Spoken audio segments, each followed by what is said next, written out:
they do have waifu pillows. For those of you who are going to be asking in the comments, waifu pillows are there.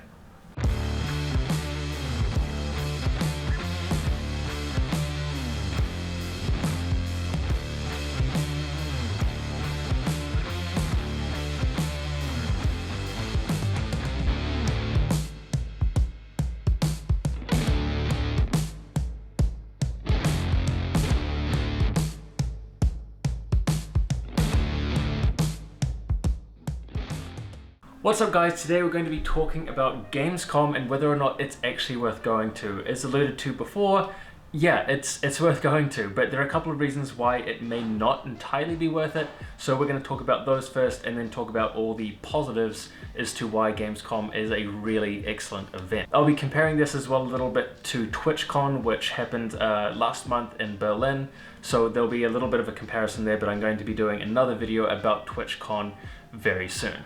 So for those of you who don't know, Gamescom is held yearly in Cologne, Germany. Cologne is an absolutely amazing little city and it puts on a lot of events kind of around Gamescom, which really make it feel like a really cool experience. They close down one of the main streets within Cologne and they put on like festivals and they have live music and food and all sorts of other stuff. But we're talking about the negatives here. I'm sorry, I'm getting distracted by all the positives. So the first negative would probably be that considering it is a German event held in a German country, you kind of expect that there is going to be a certain level of German within the event itself. A lot of the demos were actually in German, so when I was going through the Battlefield 5 demo, the entire presentation was done in German. As a non-German speaker, some of the stuff you felt like a little bit excluded by. Mostly everything was in English, so it wasn't a problem. Number two, the lines. Every time you want to play something that is remotely popular, you're going to be waiting at least an hour to get in. When I was trying to get into Battlefield 5 or Metro Exodus or Sekiro Shadows Die Twice, at minimum it was an hour, sometimes up to 2.5. So that is something to consider. If you're just wanting to like pop in and pop out of Gamescom, that's not going to be ideal. You're going to have to spend the entire day there, and if you're playing the popular games, then you're really going to be spending most of that day waiting, and the demos themselves are only around 10 to 15 minutes long max. So that's negative point number two. Negative point number three would probably be the cost of going to Gamescom. Depending on where you are in Europe, it's going to be maybe 100 to 200 euros for a flight. Accommodation there, I found some pretty cheap accommodation, but between 50 to 80 euros a night. That's going to be another 240 euros. And then Gamescom itself, the ticket is fine. The food and stuff like that around Cologne is also really good and also pretty cheap. So you're probably looking at spending around maybe 400 to 500 euros for the weekend. So that's it. Those are the only really three negatives I could come up with around Gamescom. It's going to be the cost, it's going to be the lines, and if you're not German, then sometimes you might miss a few things. So that's it with the negatives. I could only really think of three, so we're going to be moving on to the positives of Gamescom, and there are quite a few, so I'm going to get through them as fast as I can. My biggest positive about Gamescom, the people, really. The people who go to Gamescom have likely traveled internationally for a gaming event, so naturally, they're going to be good people. They're all very like-minded. You get people who are into cosplays, or they're just really keen on Battlefield or Sekiro Dies Twice, or they want to play the latest Assassin's Creed or whatever it is. They're there because of video games. You know, if I talk to someone about like Jim Sterling or IGN or The Daily Fix or Inside Gaming, these people know who I'm talking about, and that's absolutely fantastic. So to be around people who are just as engaged about video games as I am, it's not something I get in my day-to-day life. So being in that kind of environment was super beneficial for like my mental well-being. It was so cool. The other thing about the people who go there is you get a lot of industry folks. So you get game developers and you get PR leads and community managers. So if you're kind of wanting to get into the video game space, or you're a content creator like myself, then having those connections is really valuable because you get to meet people in person, you get to explain who you are, you get to give them a pitch as to what you do and why you're worth kind of communicating with.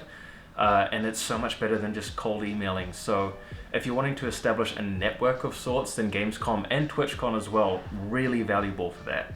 TwitchCon is more orientated for Twitch streamers, and it's kind of focused on the business aspect and how to run streams, how to grow, how to develop, whereas Gamescom is purely about video games, which is cool. If you're into that, that's going to be your thing. You get to see like all these like massive like hanging planes because of Battlefield, or like Blizzard has like an entire stage dedicated to tournaments in their kind of area, and you get to see like Dark Moon Fair and everything else. So it was kind of surreal seeing all of these things that were just in video games in real life, and people were dressed up, and they were all just like, nobody was like, this is kind of weird. It was just, everything was accepted and everyone was like super hyped about everything. So for me, that was really, really cool. Loved it. Oh, how could I forget merch?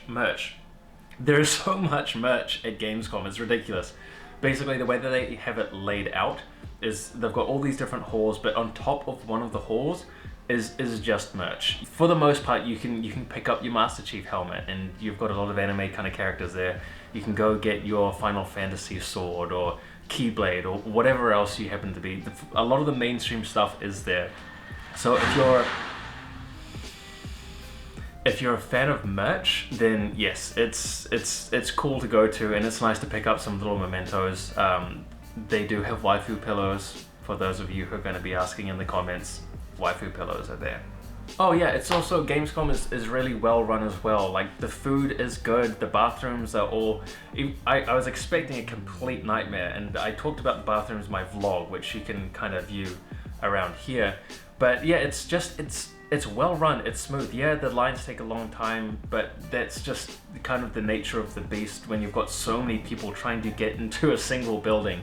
If you're going, I'd recommend going on the Friday, because that was way less busy than the Saturday and the Sunday as well. So yeah, it's just the whole event is very well run. You feel safe and secure, and when you're actually inside as well, like when you're going in the outside areas, there's space to move. I never felt like my personal space little bubble.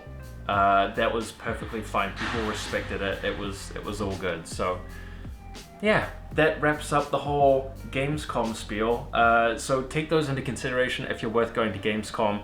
If it's too expensive, or you don't like dealing with lines and crowds. For all the other reasons though, Gamescom was absolutely fantastic. I will be going again this year, so if you want to go to Gamescom and you know, if you want to meet up, let me know in the comments, follow me on Twitter, and yeah, that would be pretty awesome to come and say hi to some other people, especially if they've gone because of this video. I hope you have a good time. So that's it. Thank you very much everyone. See you in the next one.